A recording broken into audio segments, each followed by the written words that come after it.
Hello అండి. నమస్తే. I'm doctor Usha from ఫర్నే fertility centre, Kukatpally branch. So, నేను ఈరోజు మీతో ఐవీఎఫ్ ప్రెగ్నెన్సీ అండ్ ట్విన్స్ అంటే ఐవీఎఫ్ ప్రెగ్నెన్సీలో ట్విన్సే పుడతారా? లైక్ ట్విన్స్ పుట్టడానికి ఎక్కువ ఛాన్సెస్ ఉన్నాయా అనేది చాలామంది డౌట్ అనమాట. ఆ డౌట్‌ని నేను ఇప్పుడు క్లియర్ చేస్తాను. సో, బేసికలీ ఐవీఎఫ్ ప్రొసీజర్ అంటే ఫీమేల్ పార్ట్నర్ నుంచి ఎగ్ తీసుకుంటాము. మేల్ పార్ట్నర్ నుంచి స్పెర్మ్ తీసుకుంటాము. 2 కలిపి బేబీ రెడీ చేస్తామనమాట. సో, యూజువల్‌గా డే 5 బేబీ ట్రాన్స్‌ఫర్ ఉంటది. డే 5 బేబీని రెడీ చేస్తాం. డే 5 బేబీ అనేది బ్లాస్టోసిస్ట్ అంటాము. మనము డే 5 బేబీ ట్రాన్స్‌ఫర్ చేసినప్పుడు మనకి సక్సెస్ రేట్ అనేది ఎక్కువుంటది. సో, యూజువల్‌గా మేము ఒక్క సిట్టింగ్‌లో ఎస్పెషల్లీ యంగ్ కపుల్ ఉన్నారు. ప్రాబ్లమ్స్ ఏం లేదు. అంటే షుగర్ ప్రాబ్లమ్ ఏం లేదు. షుగర్, బీపీ అట్లా ఏం ప్రాబ్లమ్ లేదు. అండ్ దీనికి ముందు ఒక్కసారినే సిజేరియన్ అయినాయి.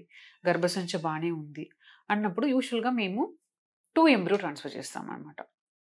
సో, 2 ఎంబ్రియో ట్రాన్స్‌ఫర్ చేసినప్పుడు ట్విన్స్ పుట్టడానికి కూడా ఛాన్సెస్ ఉన్నాయి. But most of the time అంటే ఒక 60-70% ఆఫ్ ద టైమ్ మనము 2 ఎంబ్రియో ట్రాన్స్‌ఫర్ చేస్తే కూడా సింగిల్ బేబీ ఫార్మ్ అవ్వడానికి ఛాన్సెస్ ఉన్నాయి.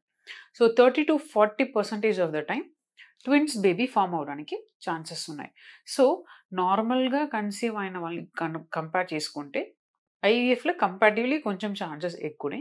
అండ్ దెన్ ఐవీఎఫ్‌లో కూడా అరౌండ్ 30-40% అనమాట. అంటే ఇప్పుడు 10 మెంబర్స్‌కి ఐవీఎఫ్ పాజిటివ్ వస్తే దాంట్లో 6-7 మెంబర్స్‌కే సింగిల్ బేబీనే డెవలప్ అవుతది. 3-4 మెంబర్స్‌కే 2 బేబీస్ ఫార్మ్ అవుతదనమాట.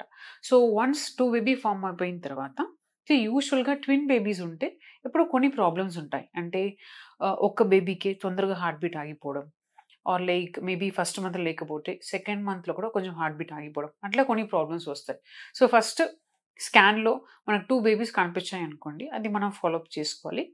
ఫాలోఅప్ చేసుకుంటే లైక్ టిల్ 8థ్ మంత్, 9థ్ మంత్‌న మనకి ట్విన్ ప్రెగ్నెన్సీ అనేది కంటిన్యూ అయితే ఆబ్వియస్‌లీ హెల్తీ ట్విన్ బేబీస్ అనేది పుడతారనమాట.